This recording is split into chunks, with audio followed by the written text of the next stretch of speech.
Everyone, we're waiting just a few more minutes as our colleagues come in. I just wanted to announce that to the benefit of the one person watching us on YouTube right now. In case you were wondering, you out there, what's going on? I don't know. If you're watching, let us know. Enter something into the chat.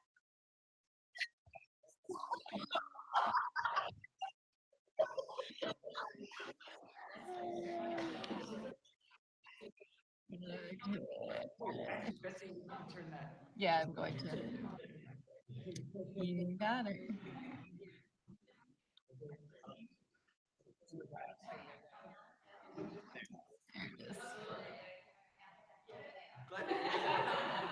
Oh, thanks.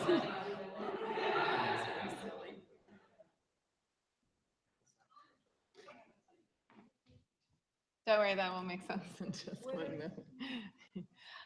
That's a video. That's a video we're about to watch. Yeah.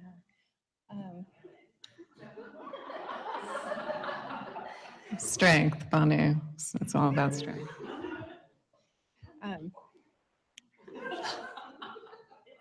Well, thank you. I really have no closing comments at all, but I am thrilled to be able to introduce our panelists.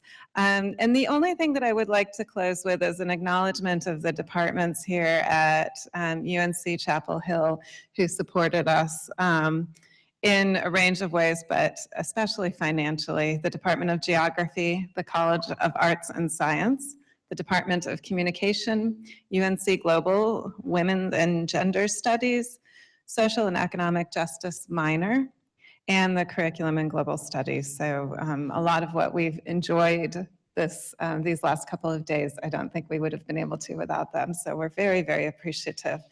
Our panelists today have some prepared comments to help us think about publishing, which is, I think, a great way to end this conference because I believe that everyone is in agreement that it has been a remarkable conference. The quality of papers is astounding, and I have had several people tell me, and these are people who have been to conferences before, that this is quite possibly one of the strongest conferences that they've attended. So I think from the organizing committee, we would like to thank you because we really appreciate the seriousness, the care, and the dedication. And so many people have come from all over the world. We just witnessed an incredible weaving together of ontologies and perspectives, also from some women from the Amazon who've come and brought their warrior stance to us to help us understand why they're fighting the way that they are for their land, their territory, and their life. And so I can't think of a better place for us to talk about publishing, because obviously a lot of these words that have been said should be dedicated to print or digital video or other kinds of venues. We are actually going to begin with a video delivered to us from Amy. I believe that she will introduce herself. For those of you who are, oh, we have 2 people now. Oh no, just one live streaming us. I'm afraid you won't be able to see it, but you'll be able to see it in the follow-up.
You never know what you're in for.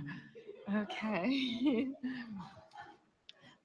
I think that we can just go ahead off of that. I'm gonna put our little screen down so you can. Okay, I wanted to begin my comments with a, bit of a story that we hadn't really been expecting at Gender, Place, and Culture. I'm Pamela Moss. I'm from the University of Victoria, and I'm the managing editor at Gender, Place, and Culture now, which is the Journal for Feminist Geography. And I got an email the other day from Teresa Yoro Bedard, and she had told me that her most recent article that had just been published online, I think April 24th, had become the target of the alt-right in the US. And her immediate response was to take the article down. And so I had inquired about that. But she had been fighting or struggling with threatening emails. She's had to go to the police and report sort of her work, and they've told her to take her identity off the internet. So what I would like for you to do, if you can and if you would, send her a quick email of support and tell her that we're with her. So anyway, those are kind of the perils of publishing and putting your work out there and publicizing yourself. And I think that that's partly in the digital age. There's, Teresa's now deciding whether to keep her, like her work will be published, right? But the preprint may come down. I think that it's now probably has the record of the most views in Gender, Place, and Culture because of this. So anyway, so please give her, it's Teresa Yoro Bedard. It's LLORO-BADART, and it's Teresa, Teresa. Okay? I don't have her email with me, or I could send that around. So please send her a supporting email. So, so we'll see. She's now deciding whether she wants to take that down, because it's sort of like, well, do you this is like this is about feminist publishing. Do you succumb to sort of these kinds of threats, or do you just hold your own and keep going? So anyway, that's one of the issues that she's been dealing with. So anyway, so now I want to go from that story to the very pragmatics of submitting a manuscript. So I'm talking about the very, like, what you don't want to do to piss an editor off, for example, and what you can do to kind of, you know, just kind of transform a manuscript, right?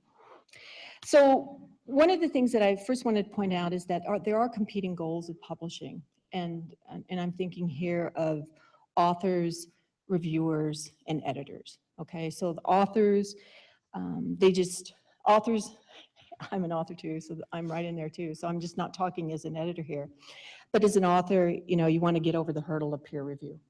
Okay, you want to circulate the information around your research, and you want to get a publication, you want to build a CV, you want to get a job, put together a research program, get tenure, promotion, merit pay, and so on. Now for reviewers, the goals are a little bit different. For reviewers, there's two different kinds of areas I think that reviewers tend to focus on, and one is in and around the discipline, and one is in and around knowledge production. So for the discipline, reviewers really assess the academic and intellectual aspects of the manuscript and what its contribution is to the field. Okay, so that's what reviewers kind of focus on.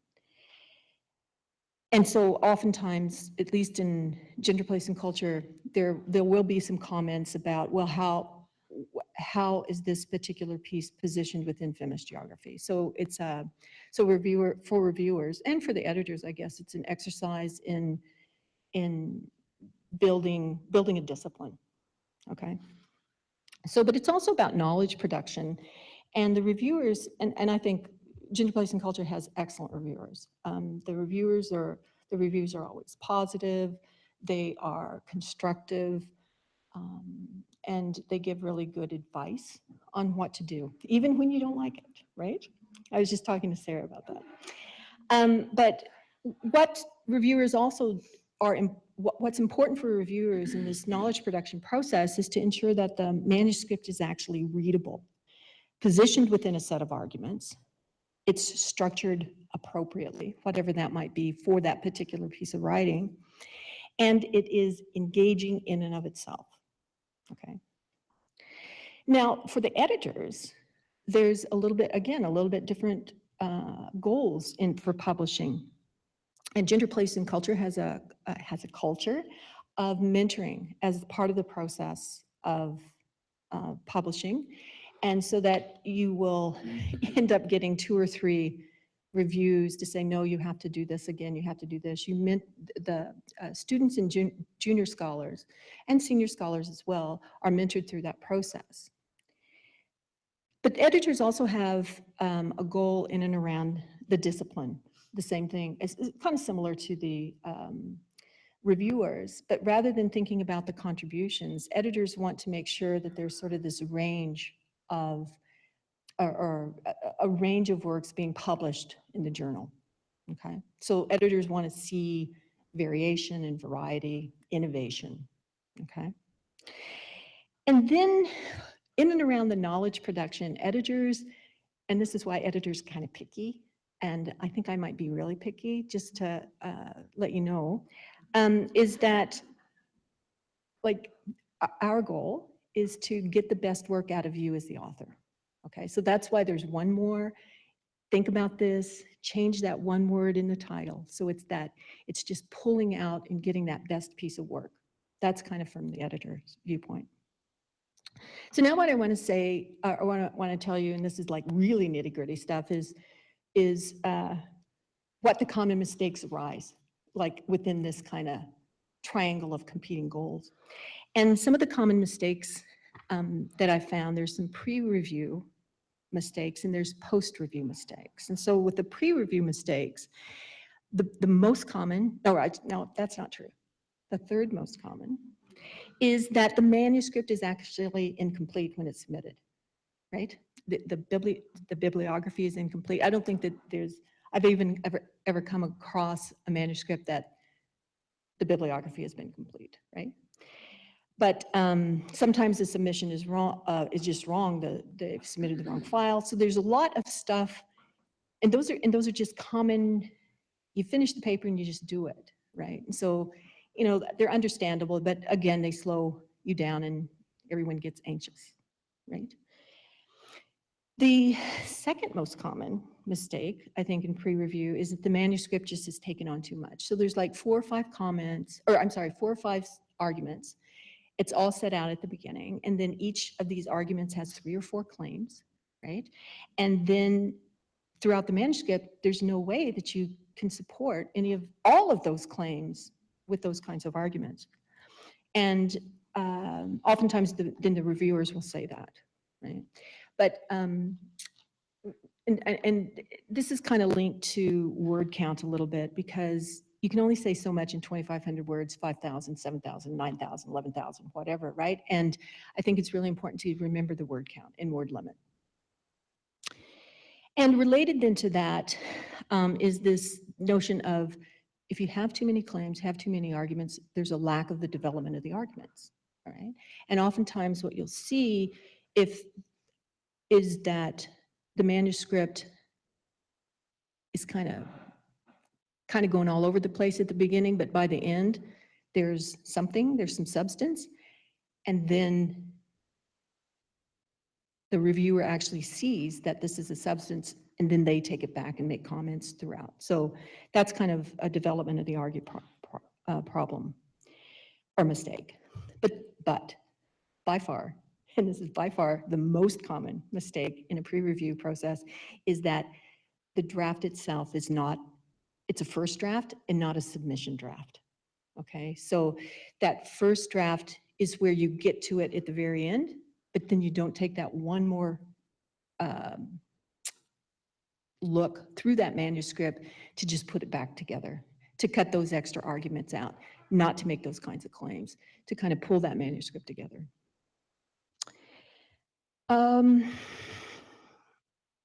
Now, the post-review mistakes, the third most common mistake, is that there's a lack of detail in the response to the reviewer's comments. So you go through and you've done your review, resubmit. I'm sorry, you've done your revision, you resubmit, and then there's no sort of way for an editor or reviewer to go back and read what you've done, because I think that that map is really important to orient both the editor and the reviewers to figure out what you've done, rather than having to take it on as a new manuscript, right? Because everyone's in a different headspace when they read it a second time. The second most is this lack of engagement with the reviews. So for example, the authors oftentimes, I'm finding, is that they only do exactly what the reviewer has said, rather than taking on the spirit of that comment and applying it throughout the manuscript, right? So when authors take on these reviews in the spirit of which these kinds of comments are offered, I think the manuscript actually gets transformed, okay? And the most common, the absolute most common is, and I do this myself, so kind of funny, is that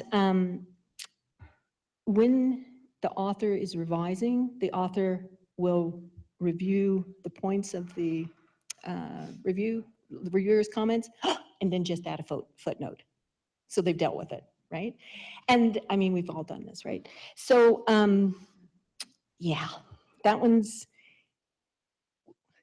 what an editor would rather see, is that that a decision has been made, whether you do it or you don't do it, and then in that little map at the beginning, you have the rationale, whether you do it or not. But yeah, lots of footnotes in revision number 2, as always happens.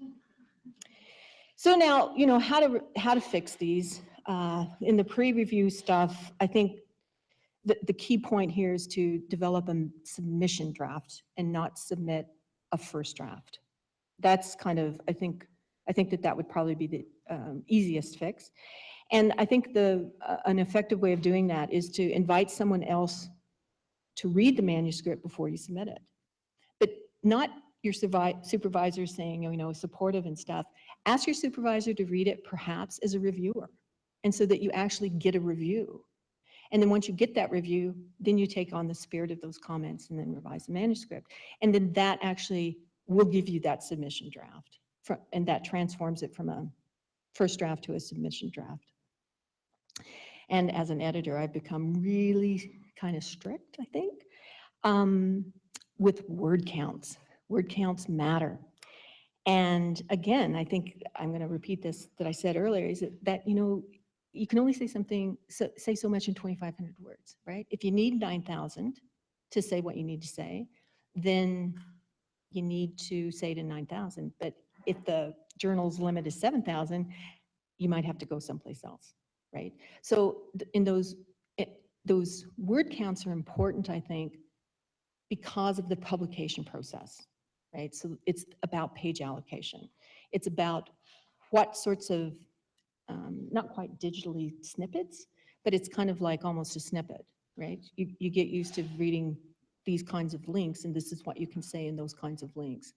And another thing, and this is the pissing off the editor part, is that we all, and I do this too, I don't know, I feel really bad about some of my past publication processes, because it's sort of like, I deserve those extra 500 words. After all, it's only 500 words, right? Or, you know, 2,000, I need those 2,000 words, right?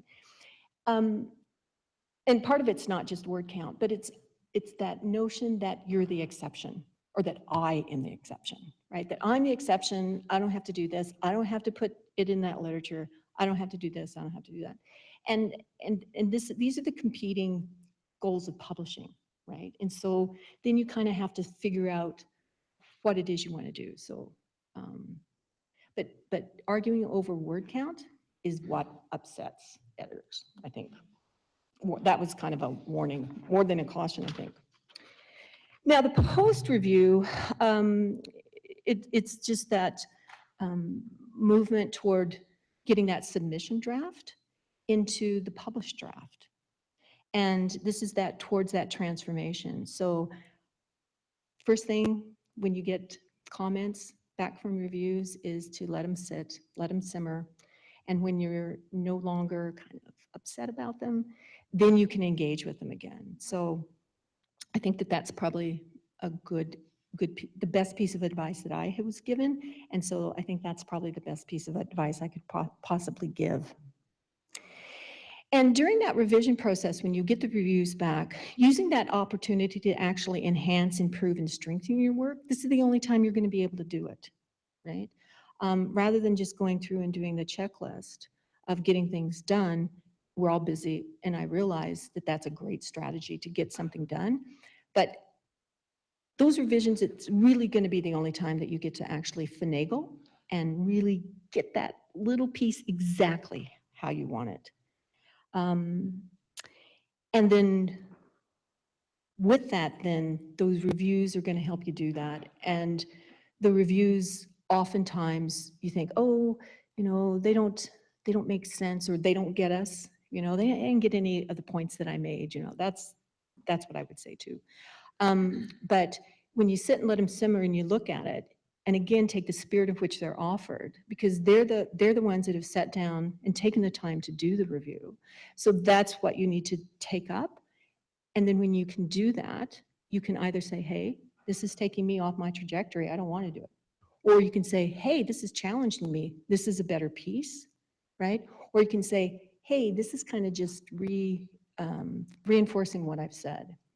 And it's particularly those ones that say, hey, this is a great paragraph, good point.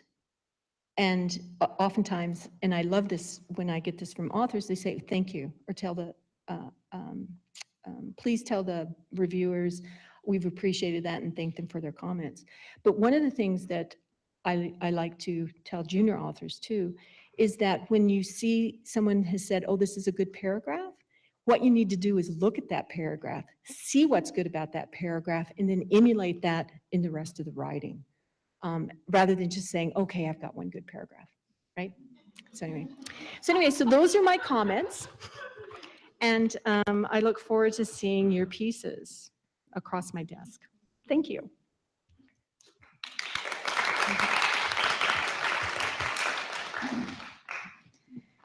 Thanks. I'm Anna Secor, and I am one of the editors of the journal Cultural Geographies. The other editors are Deedia DeLizer and John Wiley. So I look out here and I see a mix of graduate students and faculty at all different stages, and I don't really know what you all want to know. And I think that kind of like, so I look forward to questions and things. I was thinking about what I could say that might be relevant, and I was thinking about speaking in like two different voices, basically, like one as the editor, as an editor of Cultural Geographies, and thinking, well, what I want you to know about that journal, which is that we have a really strong sense of the identity of the journal at the same time as we really want to expand what's in it, both those things at the exact same time. So in a sense, it's a journal that I think has a very distinctive flavor. We kind of lean more towards kind of humanities style. Our whole referencing system is humanities style references. We like papers that don't have like the methods section and the, that aren't like, broken up in a very social sciencey ways, but instead they kind of draw you in, pull you in, tell a story. Yeah, so we're looking for work that kind of crosses that boundary between social sciences and humanities. That's something that we're interested in. It's not the only thing we're interested in, but we also see that the journal has been somewhat limited in the kinds of things that are published in it, and we'd like to expand that. So, for example, we'd like more political ecology. We'd like more international work. It's not that we're not interested in work that's got, a lot of field work. We are, we'd like you to write a special kind of article for us using your field work and your empirical, data that kind of perhaps like takes a slightly different angle than the piece that you're sending to, Geoforum, right? That you would do it slightly differently for us, we would want. So in that sense, there's, so like I recognize that this, as an editor, you're doing this kind of funny, I mean, obviously you're a gatekeeper. That's kind of like what you are to a certain extent, whether you want to be or not, because you're defining like what do you want to include and what do you not want to include, and how, if we want to expand the journal's purview in a certain way, if we want to like kind of bring more things into cultural geography in a sense, like kind of bring cultural geography angles to more kinds of different topics and whatnot. What does it mean, right, for it to still be cultural geography? And so for one thing, like, we do want, like, often like papers that we get, like maybe they haven't cited a single cultural geographer or culture or anything in the field of cultural geography. They've not like recognized that there are particular debates happening within cultural geographies as a subfield. That hasn't really crossed anybody's radar, and they've sent the paper to us, and it could be a perfectly good paper, but we're not that happy about it because we are trying to maintain, like, this is a special journal. This is cultural geographies, and that's what's going on here. And there's not a lot of space for cultural geography in the world, and this has to be a space for it. And so we don't want it to be turned into something else, right? So, so there's that kind of, but, so often that will happen in the review process is, send it back and say, this is great, but can you connect to these kinds of discussions that are happening in cultural geography as well? Can you, and then if it's just window dressing, it's disappointing, and it's like it hasn't happened. That I think happens all too often. So that's, I think, in some ways, like that's what I would say as the editor of cultural geographies. Like, consider it, take a look at the journal, take a good look at the journal first, and write a piece for us, right? Don't just like write your piece and be like, oh, maybe I'll send it to cultural geographies. Like, write it for us, and it's a great venue. And our impact factor is going up and up, and we're great. Yeah. Okay. So that's the editor. And then I was thinking, as like, in another voice, I like to speak like as like a mentor of graduate students who's constantly trying to help them get their first papers published, and their second papers published, and hopefully their third papers published as well. So, and that's something that I'm working on all the time with my students, and that makes me think, really about the politics of publishing. And I was talking with some of the University of Kentucky students just today, and they were talking about wanting to send out a survey to editors of geography journals asking for desk rejection statistics. Are there more women being desk rejected than men? Are there more graduate students being desk rejected? Certainly, I mean, so we do get those statistics. We do have like our publishers like give us like little pie charts and whatnot, and we do see like some data about our desk rejections. Usually they show us the geography of them, look at the location, and there's a lot of international stuff that's getting desk rejected all the time. Oh, sorry. That means that you haven't been sent out for review. You send your papers to the editors. The editors decide they're not sending it out for review, right back to you and say, your paper's been rejected because, in like one sentence, usually, it's not suitable for our journal, or yeah. Something like that is usually what it says. Sometimes there's a little bit more information in there. And you can certainly write back to the editor and say, actually, I need more information than that, but why you didn't send it out for review. So those papers are not going out for review, and journals have different percentages of the papers that they receive that are not even going out for review. They're just being rejected by the editors.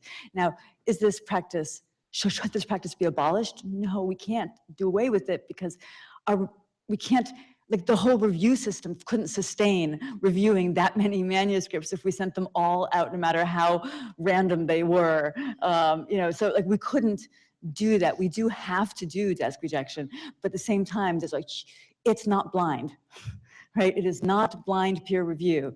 And I think that there is a politics to it that really does need to be investigated.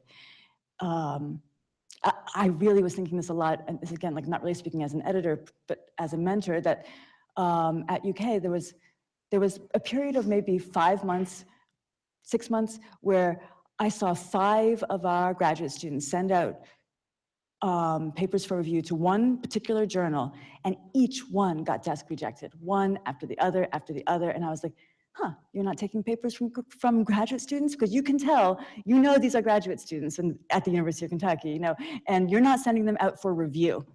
And they deserve a review. You know, I've seen these papers. These are not, you know, papers that shouldn't be being reviewed, in my opinion. You know, so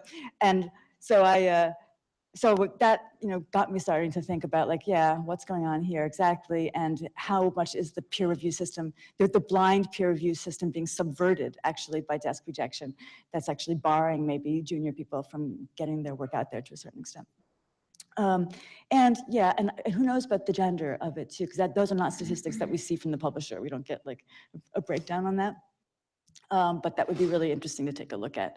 I would be very surprised if there's not gender bias going on, right? At least unconscious bias, you know?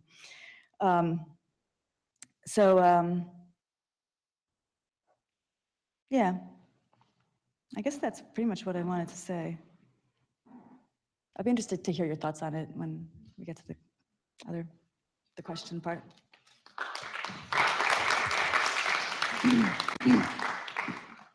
Okay, thank you very much. I'm actually going to stand up. Otherwise, I'm just going to fall asleep or something. So, and also I've asked Ingrid to pass out I actually made a little PowerPoint and little cheat sheets here. There's not enough for everybody, so share. Snuggle up to your buddy, your person you're sitting next to, if you would. All right, so my name's Ann Oberhauser. I'm from Iowa State University, and I'm really pleased to be here. Thanks for organizing this. I'm really sorry that, oh, she's gone. Oh, that Amy's here. Actually, when she was doing that, have any of you seen the BBC video of the journalist who was interviewed at home, and his little toddler comes into the room and he like tries to shoo the baby away and all of this? I thought, oh, Amy, you should be like counterposed to that BBC journalist, male, of course. All right, so I actually just have a very few things to say. I'm not going to go through that whole PowerPoint because it overlaps a lot with what has already been said by the journal editors, and appreciate that. Also, we really appreciate your work in editing these journals, because it's labor of love and a lot of thankless hours, but it's a really important disciplinary and just kind of collegial, paying it back, paying it forward effort. So thanks a lot for all your work on that. I have not been an editor. I have published, and I think at different stages in your life, you go through different types of publishing. So my more recent focus has been on books. But earlier in my career, of course, it was more journal articles. But also just a couple of things, but especially for grad students or wannabe grad students or wannabe faculty in the audience, is to start early and to start strong, and to kind of, hang your hat and get some experience. You can take baby steps at the beginning, and I can remember being advised when I was in graduate school to send in a book review. So choose your favorite book that you read for a class or that you wanted to read and really find out more about, do a book review on it. And a lot of journals are looking for books to be reviewed. So that's a good way to start. My advisor in graduate school was an editor. It was just, a really, really hard experience for me to have an editor as an advisor, because he just tore apart my writing, my papers, drafts of my dissertation. But that's really the way I learned how to write. Maybe not write well, but I learned how to write. So this process starts early, and look at it as part of a process. Look at it as an investment for your writing, which you'll continue to do throughout your career or in other aspects of your life too. Other things that might be advice for starting early is, pick your regional journal. So, or a journal that is maybe not the high impact, the flagship journal, but one of the local. So I, for instance, published in Southeastern Geographer a couple of my research papers, and that was, a good way to start out. It wasn't this overwhelming, immediate rejection type process. So that's a little bit about some of my background. And so I just going to focus on the book process, and that's what this handout is, if you can see it. I just put together 3 or 4 slides on writing a book and things to think about. This can also carry over to journal publications, to other types of publications that you might be involved with. And as we were talking, I was also thinking about writing grant proposals. So some of these same tips are helpful, I think, in writing a grant proposal and looking for venues or looking for foundations or organizations, agencies for getting research funding. So some of on the first slide is, so you want to write a book, some quick tips and resources. I have 3 things there. Publisher, really important, just like looking for specific journal articles, choosing a publisher. Lots of publishers out there. I like the fact that Amy was plugging the special series in the WVU press. And so that's one thing to look for. There's also, a lot of university presses. There are commercial presses. There are, and I think Ingrid's going to talk about another press that she's had experience with, more of an international focus. So those are really important things to think about. Also, in writing a book or writing a larger kind of contribution or topic, is think long and hard about what your contribution is, how you're going to fill in some of the gaps in the literature, how you're going to draw your research and really make that impact or that contribution. In doing so, audience is also important. So whether it's a broader scholarly book or a textbook or more practical oriented practitioner book, those are things to think about. One other thing that I'd like to comment there on that first slide are authors. And there's fortunately, there are a lot of really great ways to publish. You can publish alone, you can publish with colleagues, you can publish with partners, you can publish with, a whole variety of people. And I would recommend is try different venues. So publish single authored, and that might be more helpful, for instance, for really making your name and establishing yourself. But co-author, work with a collaborator on this. And I think there's some really interesting models of this that in feminist geography in particular we have. So I would recommend and I would encourage people to really be creative in thinking outside the box too, in terms of where and who with whom you're publishing. The other slide that I have on the other sheet is just some steps in thinking about publishing a book in particular. So, and I won't go into all of these steps, but this will give you a sense of the process. And 2 books, more recent books, or my only books, but 2 books I've written have at least taken 3+ years. So it's a long time commitment. And I think that's why some people are discouraged from doing this, for instance, early on or pre-tenure, because of the time commitment. And you're spending a lot of time and effort. And I know in some disciplines that you need a manuscript or you need a book in history or some of the humanities, for instance, for tenure or for moving forward, not so much in geography in general.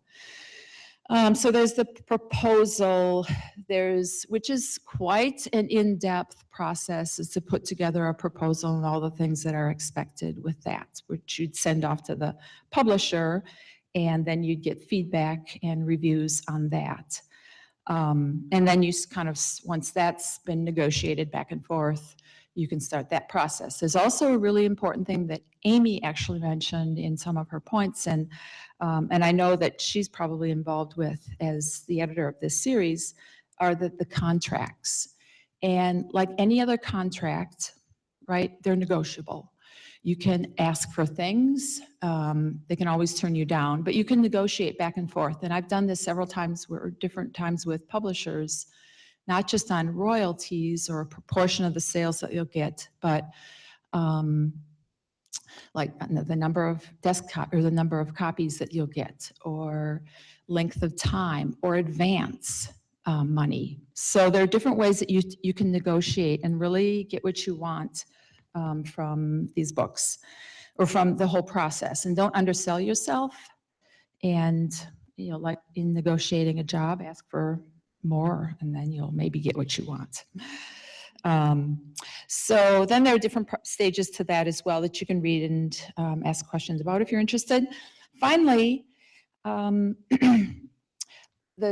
what I wrote in this last slide was, or the second to the last slide, is think carefully about navigating some of this professional and personal demands.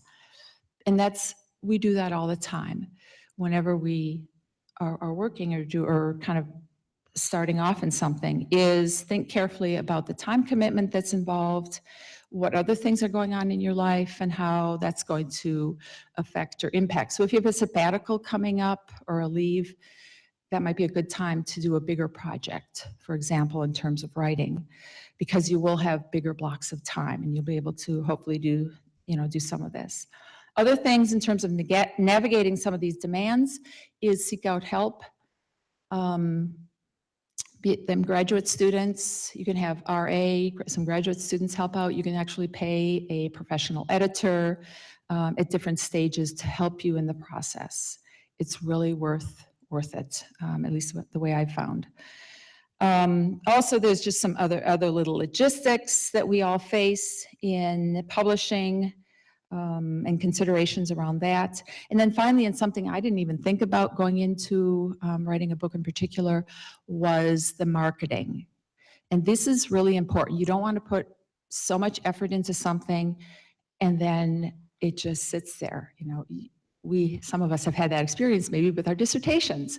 But with a book, you want to market it. You want it to be out there. You want to have all your work pay off.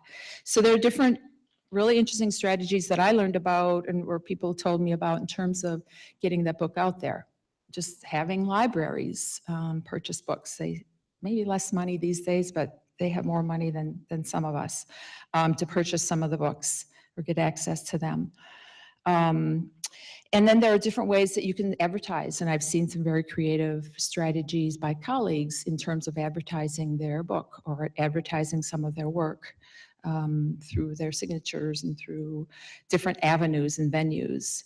And then I just want to give a little shout out to GPO, the AAG specialty group. They have a book reception every year, which is a great tradition, a way of seeing some of the recent books that have been published and congratulating people and celebrating all of this great work. So very, very finally, I have on the last page some resources and blogs and different things that you can look at for finding out more about how to publish a book. And then finally, and this is a real plug, I'm going to follow in your footsteps of plugging your journals. So we have a book, Feminist Spaces, that's coming out. We said, do you want to come up and help me pass this out? So 4 of us have co-authored a book, and some of my comments actually stemmed from that experience with Charlene Mollett, Jen Fluri, Risa Whitson, and myself, Feminist Spaces, which is coming out next August. And again, there's not enough for everybody, but if you're interested, we specifically designed this for courses and for people who are getting into feminist geography. It's a co-authored, so it was a collective effort. Some of you out in the audience have helped us in different areas along the way, or different ways. And this is a Routledge publication. So you'll find out more about it, I'm sure, but I wanted to pass these out very early for this audience. Thank you very much.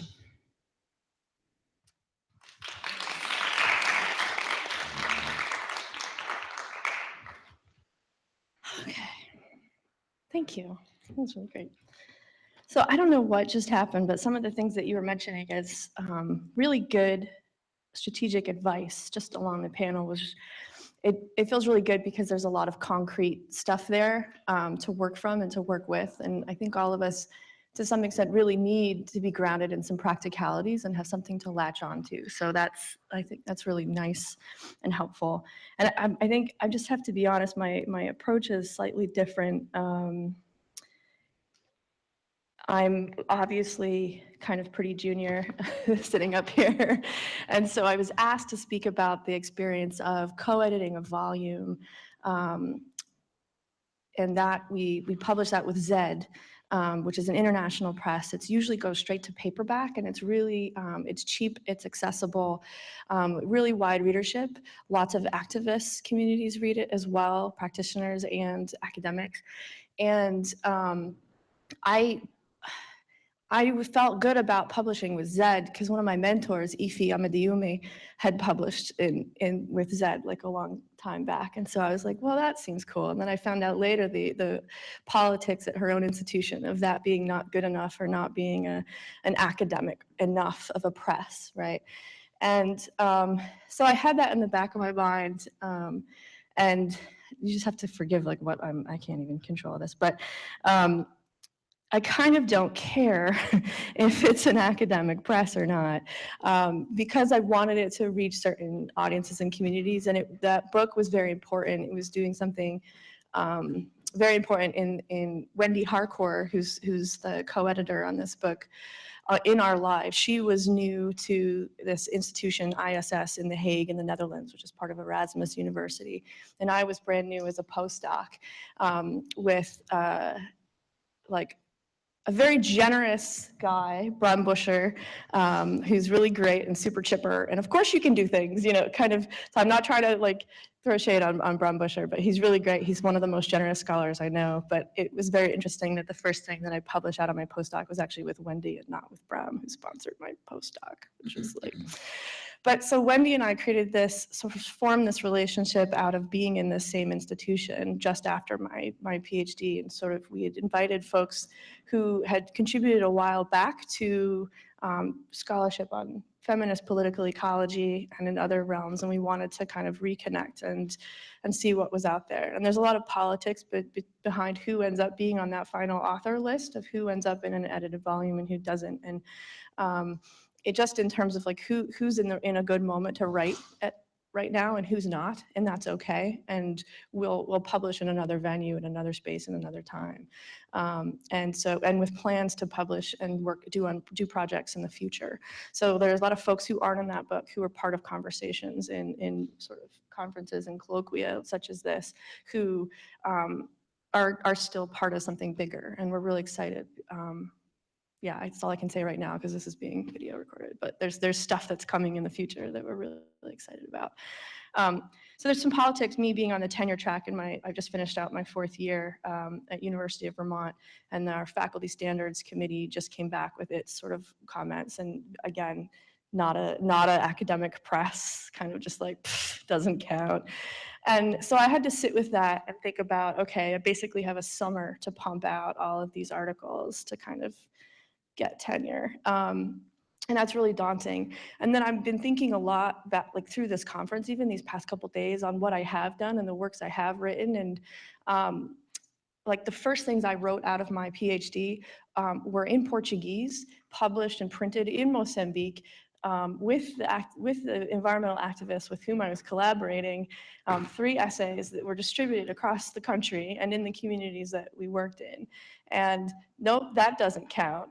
I don't really, you know, and even that was a negotiation. So I know there's a bit of a politics of authenticity that go on here. Even what I had written in Portuguese was corrected by these activists who were based in the city in Maputo, who wanted proper grammar in the Portuguese writing of these things. And I had written them in a messy Portuguese with 3 different influences of local African languages and expressions for how to explain kind of a relationship in a forest, right? And so even the Portuguese version is an edited down version, right?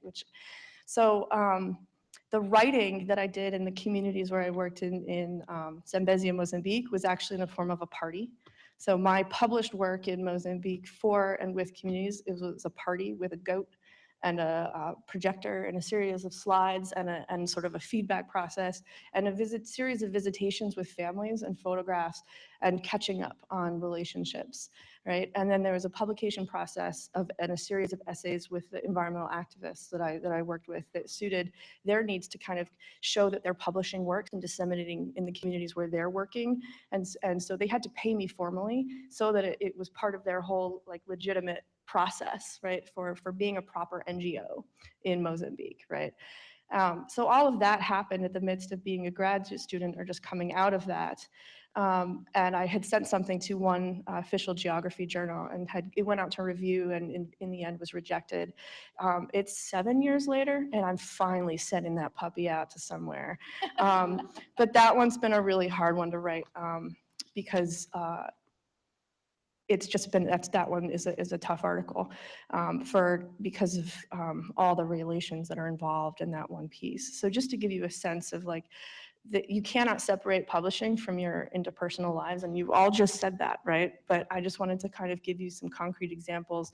The last one I'll give you is, I really don't care that Zed isn't that much of an academic press, because I was basically going through an international divorce while I was writing that book. And Wendy was basically working with me like to connect with these women and to write these pieces and to think and collectively and to put this thing out. And like I am alive today because of that book. Okay, so I wouldn't even be thinking about tenure if that book didn't come out with us collaborating and with us kind of challenging one another.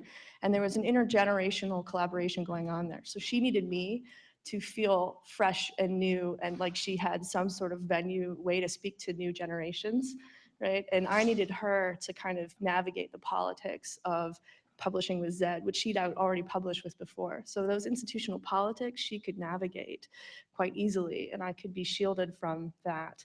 While at the same time serving as another form of support with her, right? And with all the folks. And we would pick who we would send revisions and comments to in supportive words and who we could like, I couldn't tell somebody to like fix their paragraph, right, in my moment, but she could find a way. So I just wanted to kind of give you some of those grounded examples of these things as a process and that yeah, sometimes like your career and stuff really is on the line, and there are things you can do, very practical things to keep that sustained. But some of the other writings you do do other things in the world, and to insist that they should be there. And I put them all in my CV and just say, have at it. Thank you.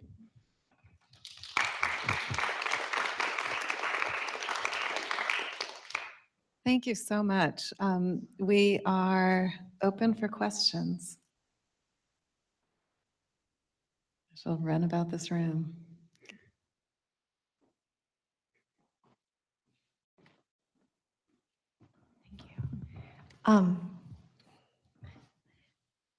I don't know where to hold this.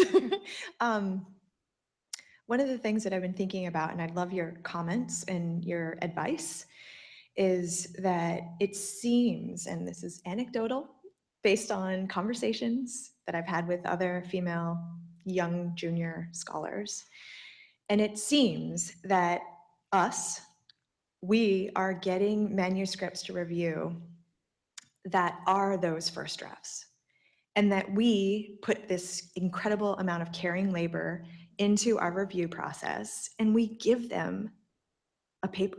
Like we are actually doing the work that they should have been doing in that first draft. And then they get a paper because we gave them this incredible blueprint on this is how you can strengthen your paper, and then they do it. And we're not thanked. We can't put that on our CV other than listing like I'm a reviewer for this journal.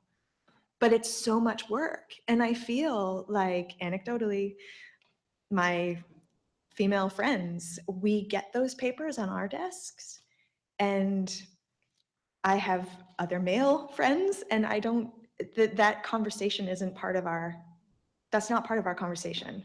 It's different. So I'm just wondering, like, when you guys get those papers to send out to review, do you actually think about, oh, Annie's a junior scholar. She's going to do a good job on this one and it needs a lot of work. So here you go. Or, you know what I mean? Because we don't know how to say no yet. Right? It's hugely variable how much work people put into reviews.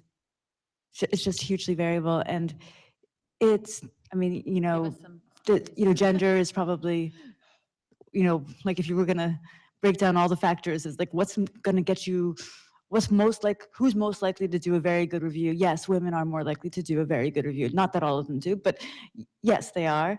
That doesn't mean that I send it out to more women by any means. I mean, I'm not really thinking about that. I'm thinking about expertise areas actually when I'm sending it out to review. I'm not like thinking this.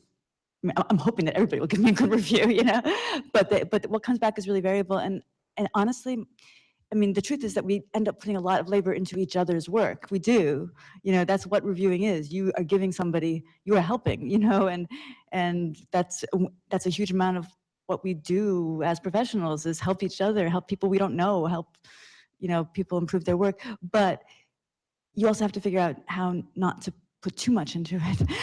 This is a weird thing for a journal editor to be saying, but, you might be putting too much into it if it feels like that much of a thing. I mean, don't spend more than half a day on reviewing a paper. Like it should be like maybe it's an afternoon, I think. Yeah, I think about 3 hours. Yeah, about 3 hours or something. I think that's totally reasonable. Yeah. Yeah, I was just going to say that when choosing reviewers, it is more about, at least for me, when I choose reviewers, it's not about who it is. I actually, some people come to mind and I look, but I look in a database and try to match up either the methodology or the topic or the process or but I do remember reviewers that aren't good, that have been nasty or something. And so, but like I said before, Gender, Place, and Culture has like great reviews. I mean, there's very seldom, I don't think I've ever had to rescind one yet, right? So, but I think that that's part of the mentoring process, that reviewers do that. But I think that if we collectively sort of went through that process for submission drafts, and between the first draft and the submission draft, I think that we would then be able to mentor each other through the intellectual process and sort of the engagement process rather than the writing process. So, but I guess that's all I have to say about that.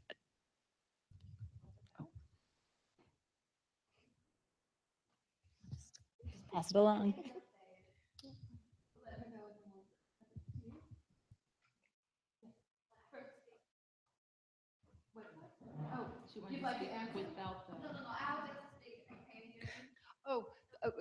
No, because we have a video. Yeah. So we can hear you, but they won't. Okay, Yeah. okay. I want to ask a little bit more about turnaround time. Like, as you said, if it only takes 3 hours for a review, why it can take that long? And how do you decide when you can get the review result back? Yeah. That's a really good question for the editors. Yeah. I think when I took over the editorship, Robin Longhurst told me that the worst part of the job is chasing down reviewers, right? So, and I think that, when you get a review or when you get a manuscript on your desk, it's sort of like, okay, I'm going to do it here because I've got this, and do it. Then when that day comes, something happens. Then you have to put it back into your schedule. So I think it's probably more probably a manner of, just being busy and putting on the desk. Yeah, it's about priorities, I think. Yeah. So that's my experience. I'm going to say something quickly because I have to run and catch a plane. Actually, I'm going to say this and I'm going to leave. Yeah. Is that I think, okay, sometimes 3 hours is really hard to find. Like I can't tell you how hard it is for me to find 3 hours. So yeah. So I'm getting out of here. And with that, she's gone. Yeah, 3 hours. Thank you, Anna.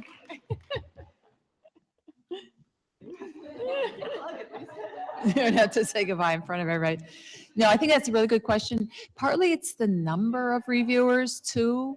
So if there are 2 or 3 or 4 reviewers and yeah, it's just the priorities. And 3 hours is being really efficient, right? Hopefully, you read the manuscript carefully, and then you kind of develop ideas and notes, and then you formulate your response and your review. So I'd say, I always plan 4 or 5 at least, and I usually spread it over a couple days. But I think it's just the priorities, unfortunately, that this sometimes takes 3rd or 4th priority. But I know it's becoming very difficult. And there's also this big discussion in the publishing field about professional reviewers.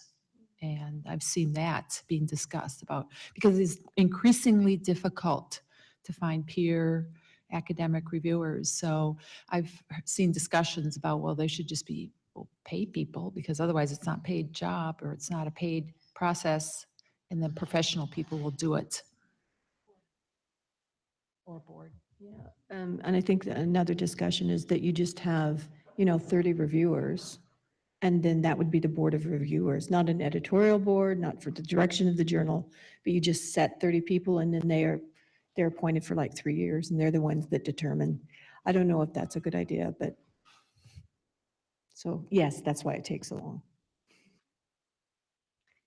So I just sort of want to follow up partly on what Ingrid was saying, putting it in perspective. And first of all, want to be grateful as a junior scholar in feminist geography of the fact that we have venues in which to publish. And I want to thank everyone in this room and beyond who have helped create those, because I think this conversation would have looked very different a couple of decades ago in terms of like the fact that women weren't getting into any major things. And so I just, want to put that out there. But I guess, so it feels like to me, part of the next step of the conversation then is finding ways collectively to articulate the value of other kinds of work, which is part of what Ingrid, the ones that don't count. And I think it's not exactly a question as much as an ask sort of to us as a collective group, because I know a lot of people do the work of, in letters of support for people's tenures and such, of articulating why these are important contributions. Like, I know people are doing this work. And so are there ways that we could share that language such that we are able to, especially when we're just learning, how do we articulate, that this work, the work in Portuguese in Mozambique is extraordinarily important, and put it and contextualize it. And we're not all recreating the wheel each time with some of these genres of non-traditional publishing. And so I guess I'm just thinking out loud that seems like a next step for us as a collective. I just want to say it's not new. And I'm also very appreciative because some of the spaces that I have been able to publish in peer-reviewed journals have been spaces that weren't available necessarily not long ago. So that does exist, and that's been the space that's been so helpful. But yeah, this is a recurring problem. I just want to say it's not new. It's something that kind of persists, that we're chipping away at gradually and together, I think. Maple, go ahead. Yeah, it's on. Go ahead. Okay, so thank you for sharing all your insights for junior scholars, especially. I think this is very helpful. But for those of you who are editors and have looked at and have also been on hiring committees, I was just wondering, how do you read CVs that come to you, especially when how is co-authored work and work that is published in regional journals read when you're thinking of hiring colleagues? And yeah. Can I quickly just respond to that? Even though I know the question was to them, I get a lot of pushback on co-authoring work, and the way it's parsed out in point counting for your articles is indicate what percentage of this work is yours and the other co-authors, as if this particular article adds up to 1. right? Or a complete orange, and you're cutting down the slices as to who completed what. And maybe the sum of that article as a collaborative effort isn't an orange. I guess it works better with an apple pie.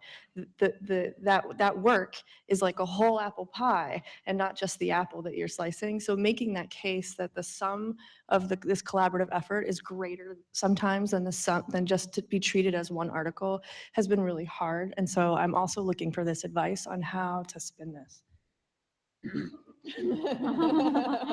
I'm still trying to figure out that analogy. Apple, apple pie. Okay. Yeah. Yeah, I would just say in terms of looking at people's kind of their record and evaluating their record is quality. I just go for quality and understanding too, there's a progression is, to go for the annals or to go for the flagship journals, initially it's just, that's unreachable for many people. So it's understanding that there's this, progression that people go through in terms of publishing. But also having been in this business for a while, the bar is being raised and there are higher and higher expectations, no doubt, from what it was 20 years ago and what it is today, for instance. For every job, there's, a lot more people applying and there's a lot more really great people applying. So knowing that, you have, I think, quantity comes in, but ultimately quality. And that's why too, I think there's more of a shift toward publishing articles in terms of, instead of you're just focusing on a dissertation, to get those articles out and get those publications in grad school or in a PhD program, for instance. That's definitely, there's a shift in those directions. I think some of the language, and this might go to Nicole's question too, but I think some of the language that I think that we probably need to be using in meetings and in letters for review or for like review of people's files, like their dossiers when they go up for promotion or tenure or reappointment. I think that the language and a job is to actually have, instead of just like 5% or 15%, maybe for a job, you might want to put like a little paragraph, not a full-on paragraph, but to say, okay, this was the contribution, the conceptual was worked out over 3 years during this period of time. This was the contributions, we met weekly or something, and that might assist in sort of your CV for a job to get people to see kind of the work that gets done. And then if you were going up for reappointment and tenure, what you could do is put that in the, put like a little description before or attach it to the article itself. And then like if it were co-authored. But I think that those are just so place specific as to who values what. So, or it could be because of the journal, because a Z book at my university is great, right? So, so I think that those are just place specific. So you're going to have to get, or you maybe need to seek out specific advice at those particular times.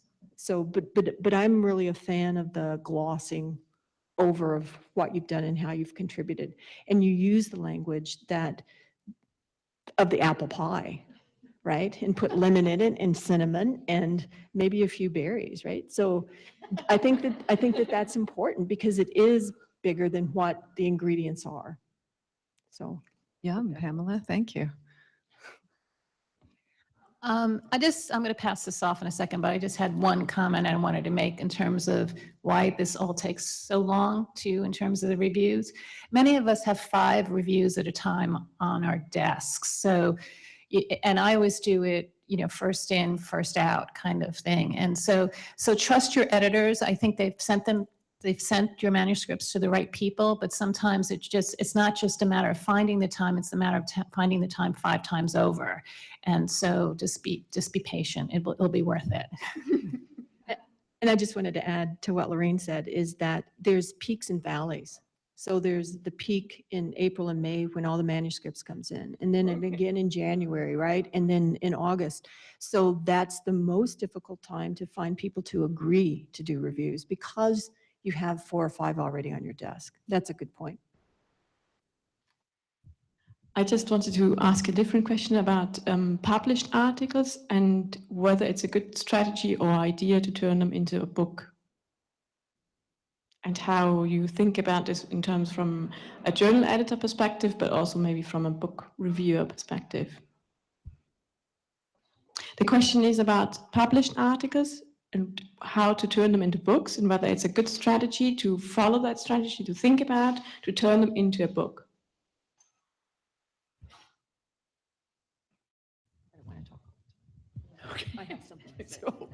Okay, Pamela.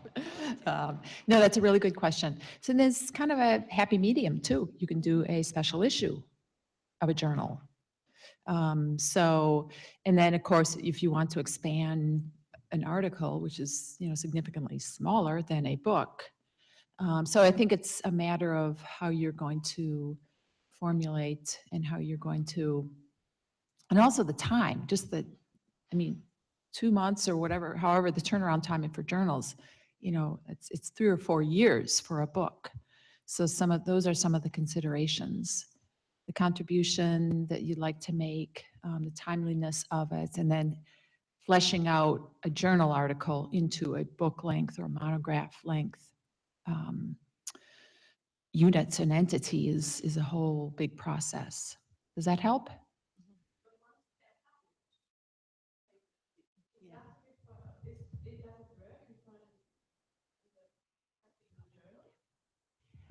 I think what you're asking is if you have a whole body of publications, is it a good idea to pull them together for a book? I've seen that done several times. Sometimes the books actually look like they've just been pulled together, right? And they're not even reworked, they're just republished, right? I'm a fan of books that, like this kind of book, when the work is either new in a field or it's pulled together to as not a textbook, but as a way to distribute that piece of work. So it may be on a particular region or a particular site or a particular process. I think that those are important for the discipline, right? But I also think that sometimes if they've been published over a period of 7 years, and it's going to be a book, it's going to be 3 or 4 more years or 2.5 years or whatever, like that work is going to be needing some sort of renovation. And so I think it's really important to go back and revisit. And so and I've also seen books where, the renovation has just been done in the first chapter. But I think the more effective books like that are the ones that go back into that data and sort of renovate it and review it and see what you can get out of it. And yeah, that's what I think about those. Journals, however, and publishers have a little bit of different view on that. They don't like it. It's okay if you do reprint your own, but if you reprint someone else to pull like a series of a topic together that have been written by multiple people, for example, they don't like that because the reprint fees are like $1,500. So even if the author requests it, so that one's too expensive, right? But usually publishers are pretty good if it's your book and it's your work. So yeah, so 6 of one, half a dozen of another. That sounds like an excellent place to end. Real quick, learn to write. I think we're all doing that. That's our first lesson. Lesson number 2, ask yourself what kind of support you need. What is the character and what is the type of that support? Do you need funding? Do you need someone to write a review for you? And so on.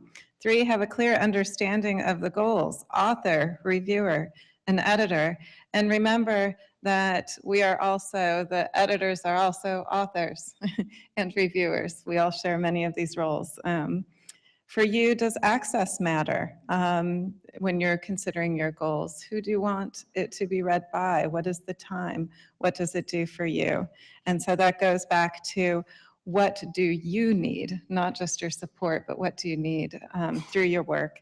And so what I needed was to write you a little poem. If I were to enumerate the generosity of intellect in this room, it would take much longer than to measure out my life in coffee spoons. So if you would all please help me in thanking our panelists at the end of a conference, bringing this kind of gift to us so that we can all go forth and do what we need to do. Thank you.